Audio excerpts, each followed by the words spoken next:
Selamat pagi kawan-kawan semua Sukabumi hari ini, para calon-calon kahiji di Sukabumi. Suasana hari ini pagi yang luar biasa. Saya berkesempatan ngobrol dengan seseorang yang luar biasa dan yang sudah tidak asing di kancah perpolitikan Kabupaten Sukabumi, yaitu Ketua Partai Keadilan Sejahtera, Pak M. Sodikin ST. Selamat pagi Pak, hari ini. Selamat pagi, Assalamualaikum. Ya, bagaimana? Pertama kita lihat suasana hari ini di tempat ini. Luar biasa. Nikmat apa lagi yang kau dustakan? Itulah kata-kata yang sangat relevan untuk diungkapkan pagi hari ini karena lingkungan yang sangat asri, udara yang segar, dan tentu saja pikiran juga cerah ditemani dengan kopi. Kopi. Mudah-mudahan ini start awal yang baik Amin, amin. untuk aktivitas kita selanjutnya, insya Allah. Amin, amin, insya Allah. Di suasana pagi ini saya ingin sedikit men-challenge mungkin ya, pertanyaan pertama. Bagaimana rasanya menjadi suami sampai hari ini? Ya, bersyukur karena diberikan amanah untuk membersamai, dan tentu saja karena kita sebagai kawam ya, sebagai pemimpin dalam keluarga itu ada peran untuk membina dan membimbing, mengarahkan agar kemudian keluarga yang kita bangun itu keluarga yang sesuai dengan harapan kita semua sesungguhnya, terutama di dalam ajaran kita agama Islam, keluarga yang sakinah, mawaddah, warahmah. Itu satu ikhtiar yang harus kita lakukan. Untuk menjadi suami yang baik itu kan sebenarnya tidak pernah ada ajaran secara terbuka di sekolah, atau saya belum menemukan tentang diskursus tentang tugas dan pembagian tugas antara suami dan istri. Nah, ketua sebagai orang yang berkarir di dunia politik, ikhtiar yang mulia hari ini, bagaimana memberikan keyakinan pada istri bahwa saya selain menjadi imam di rumah tentunya, tapi sebagai kemelekatan diri di masyarakat atau yang dibilang istilah kerennya aktor publik itu, bagaimana sih cara mengatur kiat-kiatnya supaya nanti kaum milenial, zilenial yang akan meneruskan urusan yang sudah ditanam baik oleh ketua itu bisa, oh begini loh ketua itu. Ada variatif informasi mungkin yang bisa diberikan ke kawan-kawan nanti. Memang semuanya harus berangkat dari kesepahaman. Ketika kita bicaranya keluarga, maka ada unsur-unsur keluarga, ada suami, ada istri, bahkan mungkin anak, dan kesepahaman di antara para pihak itulah sangat penting. Apapun nanti kiprah kita yang akan kita lakukan, baik di sektor privat, bahkan mungkin termasuk ya tentu di sektor publik ya. Di sektor publik yang seringkali kita beraktivitas di luar, mungkin bisa mengurangi waktu yang kita miliki untuk keluarga, bahkan banyak sisi ya, termasuk pemikiran juga harus terfokus ke urusan-urusan publik, ya, sehingga kesepahaman antara para pihak tadi ini sangat penting. Jadi bersepakat antara suami, istri, dan anak-anak, kita lebih aware bahwa kondisinya memang membutuhkan pengorbanan waktu, pengorbanan pemikiran ketika kita ingin berkiprah di luar rumah gitu. Nah, jadi tentu tadi berangkat dari sebuah kesepahaman antara para pihak, terutama antara suami dengan istri. Maka kalau berangkat dari hal yang itu, yang sangat mendasar itu, maka insya Allah peran apapun di luar rumah, mungkin juga di sekitaran kita, tentu akan dengan mudah mendapatkan support dari keluarga, dari istri, mendapatkan doanya, dan tentu akan berhasil dengan baik. Oke, boleh ditambahin sedikit, saya akan mempertebal tentang Al-Qasdu, memahami tentang niat ya hari ini.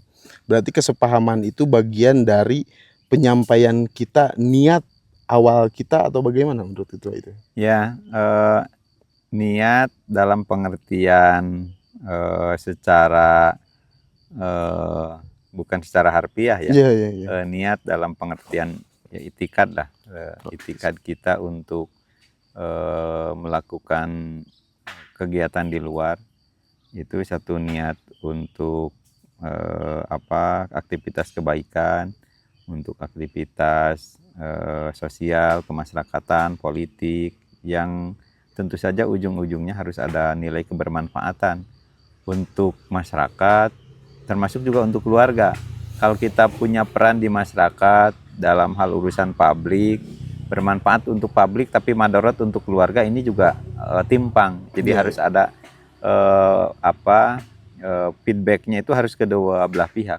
Masyarakat dengan kiprah kita ini harus mendapat manfaat, dan keluarga juga jangan menjadi pihak yang dikorbankan. Nah, mudah-mudahan tadi niat itu betul-betul, ya tekad itu betul-betul menjadi dasar dari kiprah kita dimanapun dan oleh siapapun bisa dilakukan.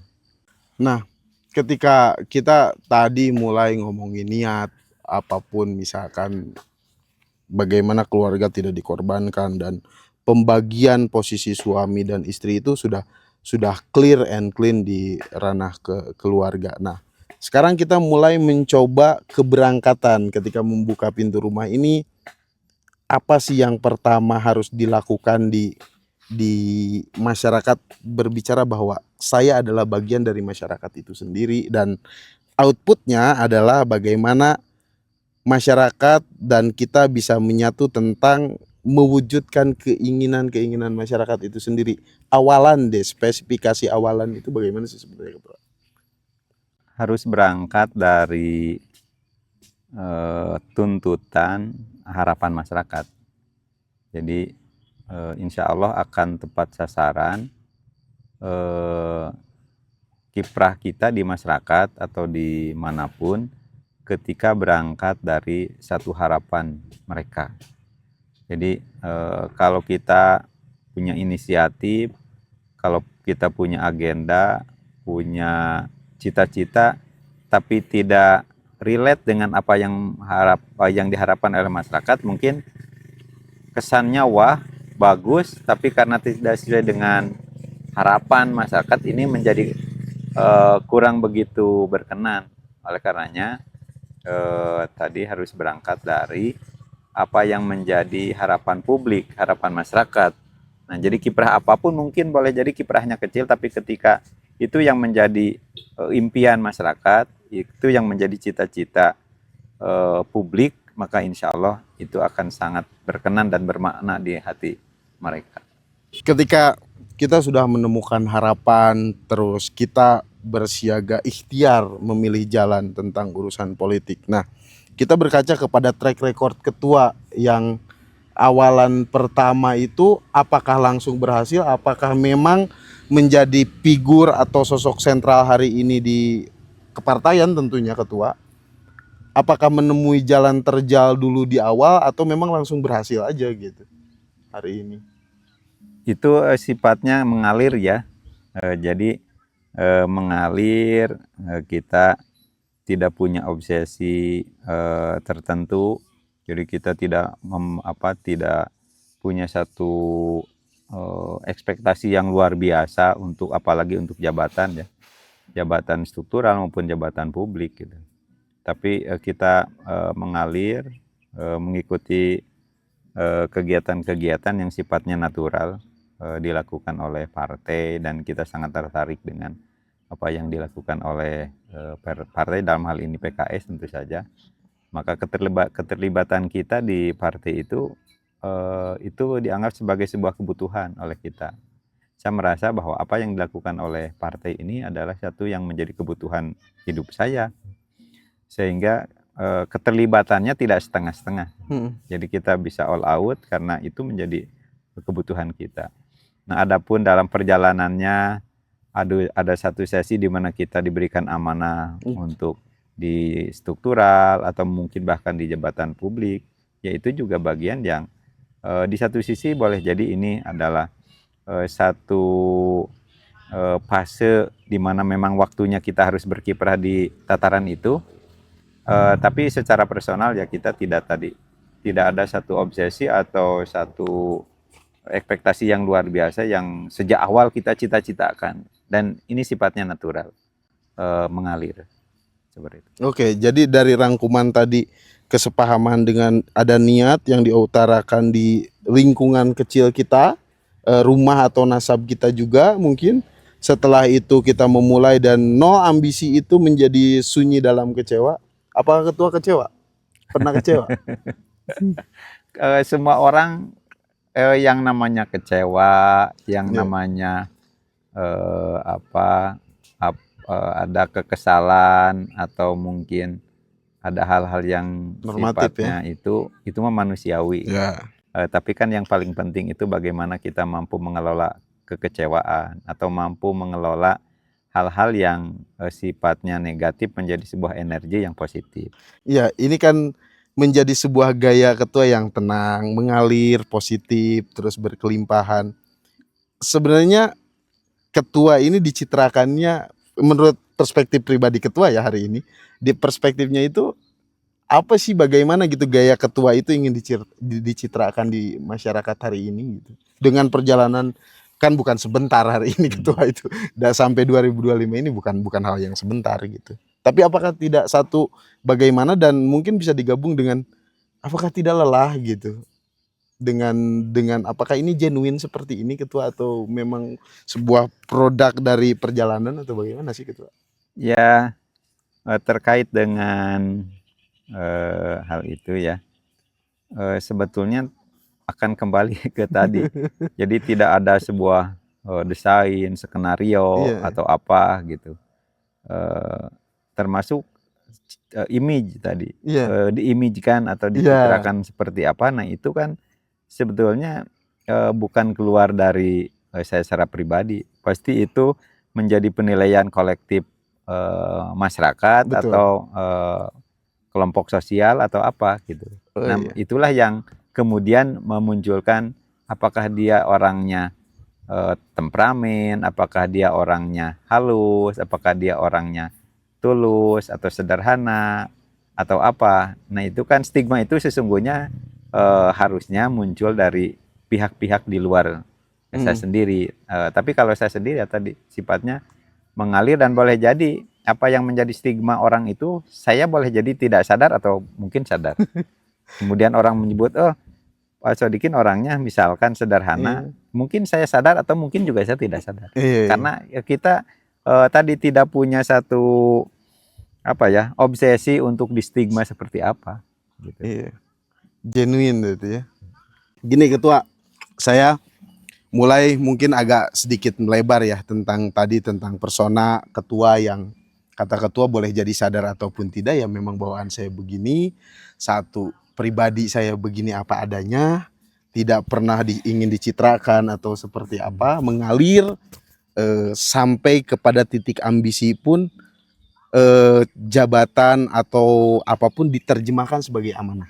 Nah, yang menjadi eh, obrolan selanjutnya yang saya ingin tahu itu adalah ketua sampai hari ini bertahan eh, konsisten istiqomah dalam jalur gerakan dakwah tentang bagaimana mengupayakan masyarakat Kabupaten Sukabumi yang baik. Inti dari kunci Kabupaten Sukabumi, ketua memandangnya sebagai apa sehingga ketua mau menjadi aktor publik khususnya di legislatif pada saat itu? Ingin menggarisbawahi dulu tadi terkait dengan kekuasaan, Siap. terkait dengan jabatan ya.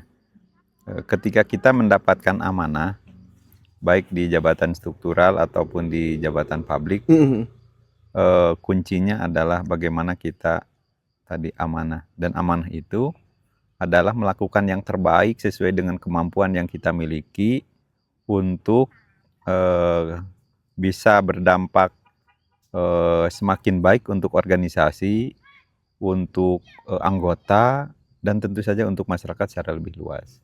Jadi tidak berarti bahwa ambisi kalau di konteksnya adalah ambisi dalam hal bekerja optimal di dalam sebuah organisasi, mungkin di situ masih bisa masih relevan ya, bahwa Iya. saya ingin berkiprah tidak setengah-setengah untuk bagaimana berkiprah, membangun dan membesarkan partai sesuai dengan kemampuan yang saya miliki. Kalau istilahnya Mas Tato tuh, sesuai dengan kemampuan terbaik yang saya miliki itu harus dikerahkan gitu. Nah, adapun tadi terkait dengan perspektif jabatan publik dan Ya. kesukabumian, sebetulnya kan pilihan-pilihan yang di mana kita harus masuk ke wilayah itu. Kita tahu persis situasi kondisi Sukabumi yang sedemikian perlu uluran tangan banyak pihak, sehingga siapapun dari partai manapun, dari lembaga apapun, komunitas apapun yang punya kepedulian terhadap Sukabumi, ya ayo harusnya kita saling bergandeng tangan, karena mengelola Sukabumi yang demikian luas dan potensial ini tidak bisa dilakukan oleh 1-2 orang atau mungkin 1-2 pihak, tapi harus merupakan kerja kolektif, ya, kolaborasi banyak pihak agar semua sisi yang dimiliki oleh Kabupaten Sukabumi ini betul-betul bisa tergali. Ini maknanya bagaimana kita kolaborasi untuk kemajuan Sukabumi. Bisa jadi tadi ada peran di legislatif, mungkin di eksekutif, atau bahkan kelompok sosial, para volunteer, dan banyak pihak yang sebenarnya kita punya perannya masing-masing, di mana kita berperan, dan disitulah kita harus bekerja berperan optimal. Dan lagi-lagi yang menjadi orientasi kita, tadi kita berharap Sukabumi bisa maju, bisa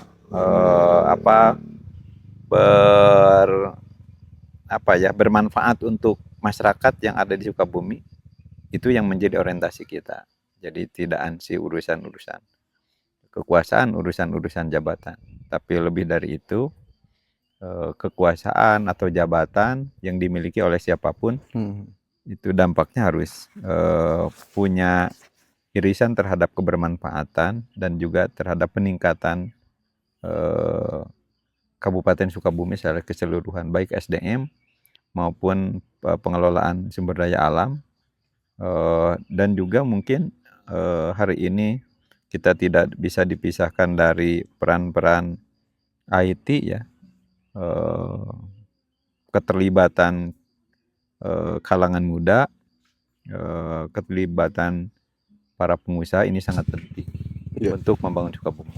Apakah akan kita terus berkutat kepada kekayaan sumber daya alam Sukabumi yang sangat luas ini dengan beberapa dampak konsekuensinya tentu tentang pengurusan sumber daya alam, merujuk kepada apakah sumber daya menjadi kapitalnya itu intelektual hari ini sangat memungkinkan atau tidak di Kabupaten Sukabumi, apalagi kalau kita kaitkan dengan wacana Indonesia Emas 2045, Ketua.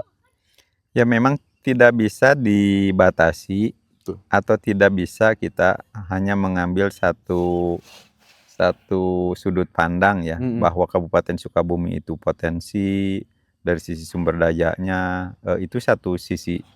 Tapi kita harus lebih objektif, kira-kira potensi yang paling memungkinkan untuk bisa mengangkat Sukabumi ini dari aspek yang mana, gitu.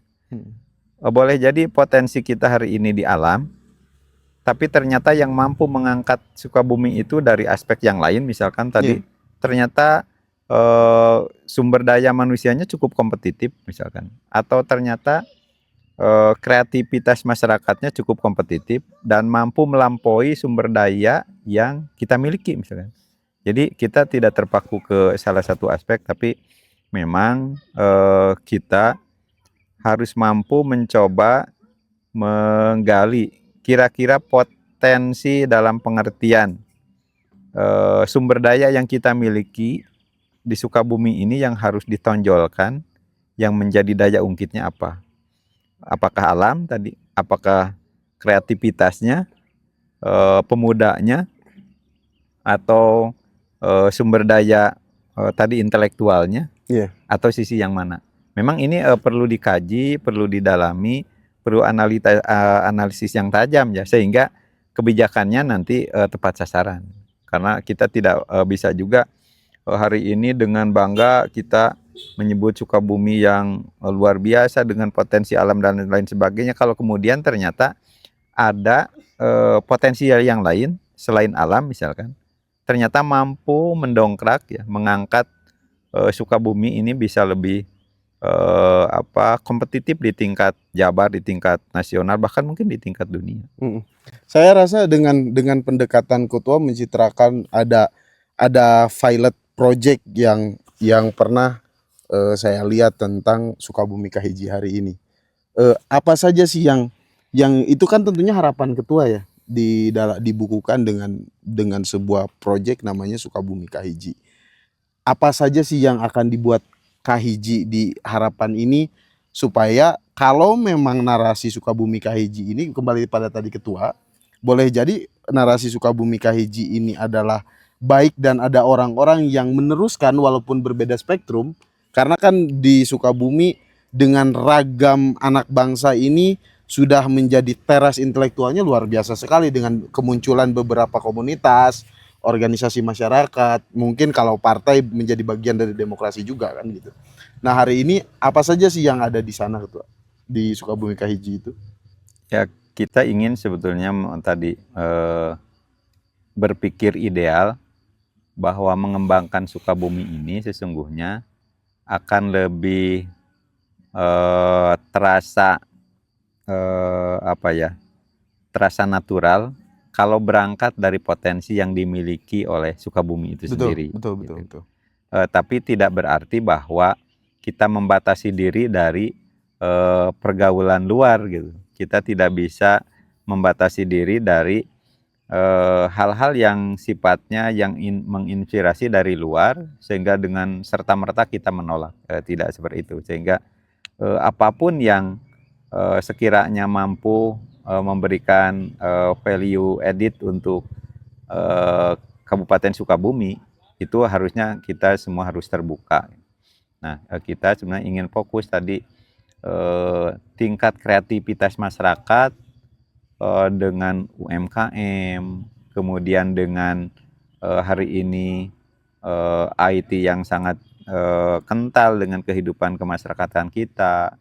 Kita ingin bahwa peran serta IT dalam pembangunan ini bisa optimal. Peran UMKM yang menjadi basis kegiatan ekonomi masyarakat itu juga bisa dikembangkan dengan baik, dan bukan hanya menjadi bersaing di tingkat lokal, tapi harus mampu bersaing di tingkat nasional, bahkan tingkat global. Dan memang kalau hari ini Sukabumi punya potensi di pertanian, ini juga harus sama-sama diangkat, karena tidak bisa kita menafikan kultur Sukabumi ini kan secara umum cukup dominannya di kalangan para petani. Agraris ya. Agraris. Jadi ini potensi yang tidak bisa ditinggalkan. Tapi bagaimana petani yang hari ini mungkin dengan pendekatan yang seperti apa dibantu dengan perkembangan teknologi yang kemudian bisa meningkatkan daya saing para petani itu sendiri. Jadi termasuk juga wisata. Kalau wisata memang dianggap salah satu sumber ekonomi yang mampu membangun Sukabumi atau bahkan mampu mendongkrak ekonomi masyarakat, itu juga perlu mendapat perhatian secara khusus gitu. Dan bahkan ini daya jualnya jangan hanya daya jual lokal gitu, harus mungkin ya lintas negara bahkan. Tujuannya. Jadi kalau saya ingin mempertebal dengan Sukabumi Kahiji ini, bukan serta-merta kita mendeklarasikan bahwa kita yang paling baik, tentunya satu.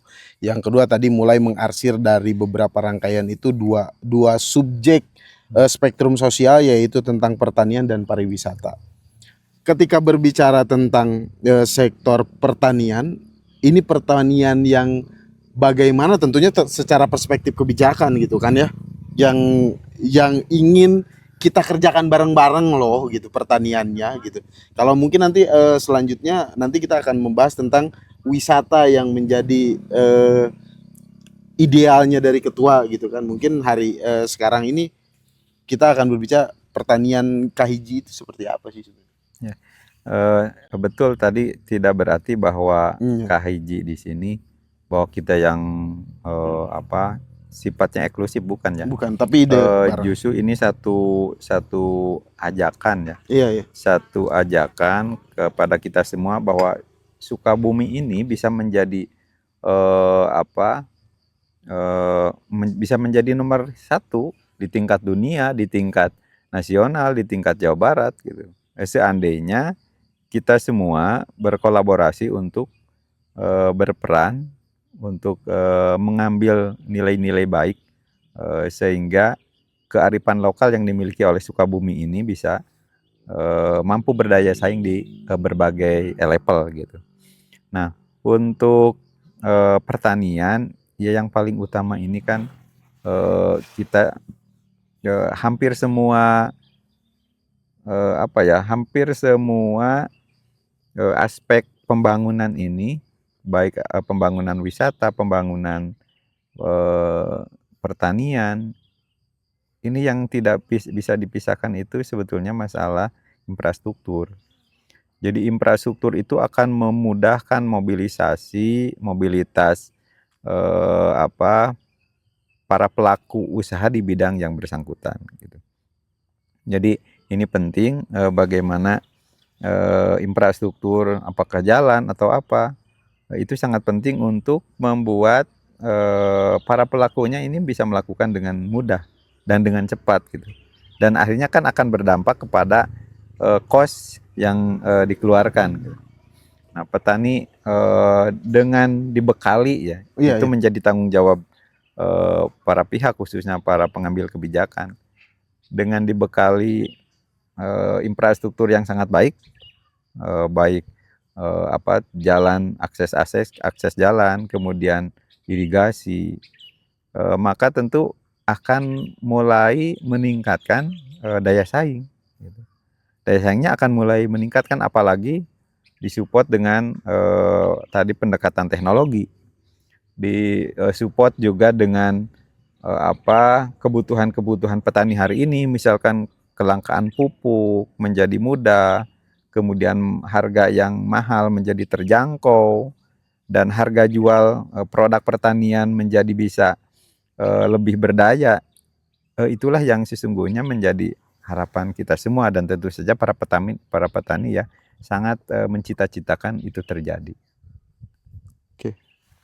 Pembahasan tentang pertanian ini menarik, mungkin kita bisa lebih fokus nanti karena saya lihat ketua kepada jejaring gerakan petani, kepada petani pengelola lahan maupun dengan akademisi yang peduli dengan pertanian, ketua sering berkomunikasi gitu kan. Di sela-sela kegiatan ketua yang menjadi sebuah perjalanan yang natural dijalani. Nah, kita masuk kepada ranah wisata. Ranah wisata Kabupaten Sukabumi ini dengan apa yang sudah ketua wacanakan, dan saya melihat beberapa sampel video juga spot wisata di Kabupaten Sukabumi. Ketua memang wisata ini ingin jadi seperti apa sebenarnya di Kabupaten Sukabumi? Ya, goalnya memang wisata kita ini harus Iya. berdampak kepada pertama pendapatan daerah. Betul, betul, betul. Yang sehingga dengan pendapatan daerah itulah kemudian kita bisa mampu membangun Sukabumi ini. Ya artinya dengan pendapatan yang lebih leluasa lah. Iya. Yang selanjutnya juga tentu kepada masyarakat sekitar itu harus punya dampak ekonomi. Masyarakat sekitar harus punya dampak ekonomi, jadi akan terjadi multiplier effect kalau wisatanya dikelola dengan baik. Tadi berangkat dari infrastruktur, kemudian fasilitas di tempat di lokus-lokus wisata itu dibangun, dijaga kelestariannya, keindahannya juga sangat luar biasa karena itu sudah disediakan oleh alam, ya Allah sudah menyiapkan itu. Nah, dan tentu saja bagi para wisatawan itu menjadi daya tarik sendiri yang akhirnya wisatawan itu mereka menjadi tim marketing juga nanti, karena akan secara dari waktu ke waktu dia akan datang secara terus-menerus, rutin, dan dia juga akan menyampaikan ke orang-orang yang lain yang berwisata, yang memang wisata hari ini seolah-olah sudah menjadi kebutuhan ya, Iya, iya, bagi iya. setiap orang, Iya, iya. menyampaikan bahwa ternyata di Sukabumi wisatanya sangat bagus, wisatanya sangat friendly gitu. Jadi jangan sampai kita punya kewajiban semua pihak ya untuk bagaimana menjaga image wisata Sukabumi itu, image-nya harus positif. Jangan sampai wisata Sukabumi image-nya negatif, akhirnya bukan para wisata yang datang hari ini menjadi melakukan marketing terhadap wisata Sukabumi. Iya, Ini iya. kan sangat disayangkan. Iya, iya. Jadi semua pihak, pemerintah, mungkin kita, masyarakat, stakeholder yang lainnya, para pelaku di bidang wisata punya kesepahaman bahwa membangun Sukabumi dengan wisata yang positif, yang baik itu atas sebuah kesadaran, diantaranya menjaga image bahwa Iya. wisata di Sukabumi ini sangat baik, sangat friendly, tadi sangat terjangkau mungkin, sangat terjangkau, dan menjadi lokus yang tertanam di alam bawah sadar para pelaku wisata dan akhirnya bercerita ke pihak yang lain. Mudah-mudahan bisa seperti itu. Jadi mungkin boleh jadi berangkat dari hal kecil, tapi lambat laun ini akan menjadi hal yang semakin baik, semakin menggeliat ketika semua pihak ya menjaga anugerah alam ini yang Allah berikan untuk Sukabumi ini, disyukuri dengan dilestarikan, dengan dinikmati, dan berdampak terhadap PAD, juga berdampak terhadap ekonomi masyarakat, berdampak juga terhadap kesehatan masyarakat, karena ya wisata itu juga bisa membuat kita yang melakukan healing itu bisa lebih sehat lagi secara mental. Iya, obat. Insya Allah. Insya Allah. Kita sudah jauh ini membahas tentang dari mulai personal sampai kepada ideal Sukabumi hari ini. Walaupun kita tidak bisa ke ngarai-ngarai, kita hanya membentuk sebuah arus bahwa mudah-mudahan lebih banyak lagi yang aware tentang Kabupaten Sukabumi hari ini. Nah, tidak lepas dari itu, saya sebagai junior ketua mungkin hari ini, bagaimana perspektif ketua tentang berani mewacanakan generasi kualitas hiji itu sendiri sebenarnya? Kunci dari sebuah yang tadi dibicarakan ya gitu. Ya, harus kita mempercayakan estafeta pembangunan ini ke generasi yang betul-betul siap dari sisi mental, dari sisi pengetahuan gitu. Yeah. Dan salah satu generasi yang memang perlu kita berikan kesempatan itu adalah generasi muda yang hari ini mereka punya potensi, punya peluang untuk melakukan kiprah yang lebih inovatif gitu. Kita memang tidak berarti bahwa generasi kita atau yang sudah sepuh-sepuh, yang sudah senior-senior ini tidak diberi peluang lagi, bukan. Tapi para senior-senior itu memang sangat berperan untuk memberikan support, untuk memberikan masukan, saran, arahan gitu ya, sesuai dengan pengalaman yang sungguh sangat luar biasa dimiliki oleh para senior ya. Tapi ya namanya pergiliran hidup gitu, akan terjadi yang namanya perputaran ya, kehidupan, roda kehidupan. Makanya mereka bisa dipersiapkan hari ini, dan kelebihan mereka itu kan sangat adaptif dengan IT, teknologi ya, sangat adaptif dengan masa kekinian. Dan kalau kita ingin bertahan sampai di tadi Indonesia emas ya, mereka yang sesungguhnya sudah sangat adaptif dengan kekinian tadi ya, khususnya di IT ya, karena dengan itulah mereka akan lebih mampu mengelola dengan mudah karena dengan bantuan IT itu. Kalau kita mungkin kan terbatas di hal-hal yang sifatnya konvensional sebagian di antara kita.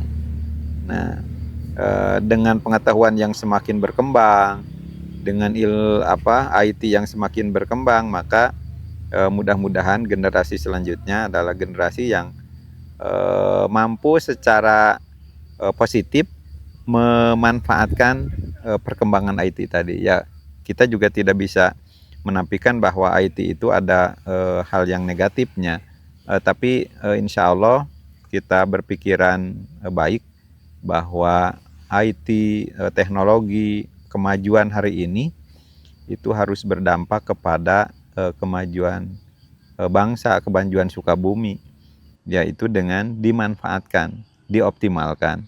Dan yang paling memungkinkan untuk mampu mengoptimalisasi perkembangan ilmu pengetahuan dan teknologi adalah mereka-mereka yang mungkin hari ini masih relatif generasi muda. Oke. Jadi berbicara tentang generasi kualitas hiji itu kan generasi yang ketua bilang generasi terupdate, dan tidak sedikit tidak mengecilkan juga, ketua juga adalah generasi terupdate di masanya. Hari ini mampu bisa kita menjadi tersambung gitu antara milenial dengan generasi ketua dengan berbagai pengalamannya. Di dalam saya pribadi misalkan perspektifnya adalah hari ini mungkin ada obesitas informasi ya, tentang tadi mungkin kayak kata ketua bilang bahwa eh, ada dampak negatif dari semua, pun ada dampak negatifnya kalau perspektifnya. Tapi kita akan memilih mencoba mengetengahkan bahwa generasi-generasi terupdate tentang IT ini mampu membuat sebuah karya untuk menunjang, mungkin tadi peduli aware terhadap pertanian, pariwisata, maupun generasi adalah karya yang membuat semua orang minimal lamun kata bahasa Sukabumi mah ngarenjag, oh orang teh orang Sukabumi gitu kan. Nah, langkah kecil atau dari sekian pengalaman ketua yang bisa ketua berikan satu kalimat atau dua kalimat tentang sebuah statementnya itu apa untuk membentuk terupdate ini menjadi sebuah langkah awal gitu. Kualitas hiji, saya ingin juga tadi melengkapi ya. Iya. Kualitas hiji, masyarakat Sukabumi, kualitas hiji pembangunan Sukabumi, kualitas hiji ya. Memang ini lagi-lagi ingin mengingatkan bahwa salah satu yang jangan dilupakan adalah kepada pemilik kita yang Maha Esa, yaitu Allah Subhanahu wa Ta'ala. Jadi salah satu pondasi pembangunan apapun ya, ekonomi atau sumber daya manusia atau tadi penguatan generasi muda, itu tidak lepas dari spirit keagamaan. Jadi nilai-nilai kualitas hiji itu di samping punya tadi kompetitif di bidang sains, di bidang ekonomi, ya di bidang IT atau yang lainnya, tapi juga yang paling utama dan ini menjadi fondamen bagi pembangunan itu adalah keagamaan. Jadi kita menjadi berangkat dari sebuah keyakinan bahwa kita ada ini yang memang diperintahkan, ditugaskan oleh Allah Subhanahu wa Ta'ala, dan ini menjadi ciri karakter orang yang beriman. Nah, adapun hal-hal yang lainnya tentu masyarakat bisa melihat sebenarnya bagaimana track record seseorang. Kan banyak juga orang yang cerita ABCD, kalau lihat recordnya kurang bagus mungkin tidak simpatik juga. Jadi tidak bisa kita hanya berbusa-busa cerita kalau track recordnya tidak cukup menarik gitu. Dan juga yang lainnya ya tadi scientific grounding. Okay. Kita mungkin untuk prolog Sukabumi Kahiji hari ini yang wacana supaya tidak menjadi template gitu kan, apa rencana ke depan gitu Pak? Kita harus progresif ya dalam menyikapi berbagai dinamika sosial, dinamika politik, kultur yang berkembang di tengah-tengah kita. Tapi tentu saja sikap progresif yang kita miliki ini harus berbasis kepada apa yang sesungguhnya bisa kita kembangkan dan bisa kita lakukan gitu. Kita juga tidak bisa mengawang-awang ingin melakukan ABCD kalau daya dukungnya tidak memungkinkan. Nuka duga heula. Nuka-duga. Nah, kita mungkin hari ini diskusi, Ya, mungkin hari ini kita punya satu harapan besar. Nah, harapan, cita-cita itu bisa terwujud biasanya berangkat dari sebuah harapan dan cita-cita. Tapi cita-cita saja tidak ada, harapan saja tidak ada, mana mungkin bisa mewujudkan sesuatu hal. Nah, mudah-mudahan nanti Sukabumi bisa menjadi number one ya, top one, menjadi nomor satu ya, menjadi kahiji ya dengan berbagai sumber daya yang dimilikinya. Ya, saya sendiri sebetulnya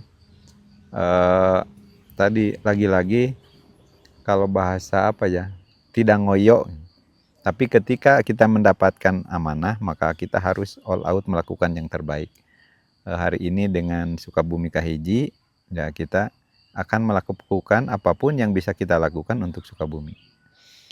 Apakah dengan memberikan informasi tentang wisata, ya sedikit banyak kan dengan dibicarakannya ya, tentang wisata, maka mudah-mudahan orang menjadi tertarik. ya, ya. Dengan potensi ekonomi yang lainnya, mungkin UMKM dan lain sebagainya. Jadi kita memang berangkat mungkin dari hal-hal yang kecil, tapi insya Allah kita punya keyakinan dengan tekad yang kuat, langkah-langkah kecil itu akan menjadi batu bata untuk bangunan besar gitu. Iya, akan lebih enak sih ketika ketua pernah memiliki amanah menjadi supervisi tentang Kabupaten Sukabumi hari ini. Jadi ketika wacana hari ini tentang mudah-mudahan lah gitu, kayak bahasa sederhananya orang akan melihat tentang itu, ya itu menjadi unique selling point juga ketua. Karena bagi saya pribadi akan sangat keren sih kalau emang ketua wacana tadi di underline dengan kegiatan gitu ketua.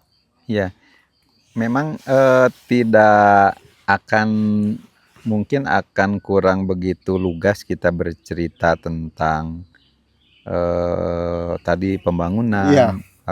Kalau tidak punya record tentang itu. Iya, iya. Salah satu hal yang ya tentu ini patut disyukuri juga. Iya, iya. Saya pernah di DPRD, itu juga menjadi bekal ya. Iya. Mudah-mudahan bagaimana Sukabumi ke depan ini bisa kita mapping potensi sumber daya, peluang, tantangan yang kita miliki, dan dengan banyak didiskusikan, dengan banyak dibahas di berbagai forum, ada follow up dengan langkah-langkah yang menuju kepada upaya-upaya real untuk mewujudkan apa yang menjadi cita-cita, apa yang menjadi bahan diskusi, apa yang menjadi harapan kita. Ya, tidak diukur dengan besar dan kecilnya. Yang penting ada langkah nyata. Ya, semuanya juga kan besar ataupun kecil ini akan menjadi puzzle yang terus sambung menyambung gitu. Mungkin ini pertanyaan yang akan sangat fundamental ketika saya berbicara, kenapa harus PKS? Ya, ini takdir. Takdir. Takdir ya. Saya ditakdirkan berjuang ya di ranah politik dengan Partai Keadilan Sejahtera, dan memang ini bukan perjalanan yang singkat ya. Iya. Saya berangkat bahkan waktu itu masih Partai Keadilan. Iya, iya.